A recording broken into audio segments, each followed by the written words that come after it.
Big பாஸோட இன்றைய நாளுக்கான 4வது ப்ரோமோவுல விஜய் சேதுபதி இந்த வீட்டுல யாரு இருமுகம் கொண்ட நபர் அப்படிங்கிற மாதிரி கேள்வி கேட்குறாங்க. ஒட்டுமொத்தமா எல்லாருமே சேர்ந்து பார்வதி தான் அப்படின்னு சொல்றாங்க. அவங்க வந்து பார்த்தீங்கன்னா 2 ஃபேஸ் இருக்கு. ஒரு மாதிரி ஒரு டைம் பேசுறது, இன்னொரு மாதிரி இன்னொரு டைம் பேசுறது அப்படிங்கிறது தான் இருமுகம் கொண்ட நபர். திவாகரோட சேர்ந்து வந்து பார்த்தீங்கன்னா நல்லா ஜாலியா இருப்பாப்ல. ஆனா, அவரோட சேர்ந்து ரேம்ப் வாக் பண்ணணும் அப்படின்னு சொன்னா, பண்ண முடியாது அப்படின்னு சொல்றாங்க. அதுக்கு காரணத்தையும் சொல்றாங்க. ஸோ, இத வச்சு பார்க்கும்பொழுது வந்து பார்த்தீங்கன்னா, பார்வதி சும்மா ஜஸ்ட் ஒரு நடிப்புக்காக தான் எல்லாரு கூடயும் சேர்ந்து பழகுற மாதிரி நடிச்சுக்கிட்டு இருக்கா. அப்படிங்கிற மாதிரி எல்லாருமே சேர்ந்து சொல்லிக்கிட்டு இருக்கிறாங்க.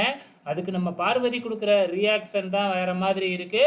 சும்மா வேணும்னே வந்து பார்த்தீங்கன்னா, கேவலப்படுத்துற மாதிரி ஒரு ரியாக்ஷன குடுத்துக்கிட்டு இருக்கிறாங்க. ஸோ வர வர பார்வதி ரொம்ப ஓவரா சீன் போட்டுக்கிட்டு இருக்கிறாங்க அப்படிங்கிறது நல்லாவே தெரியுது. பொறுத்திருந்து பார்க்கலாம் அப்கமிங்ல என்ன நடக்க போகுதுன்னு.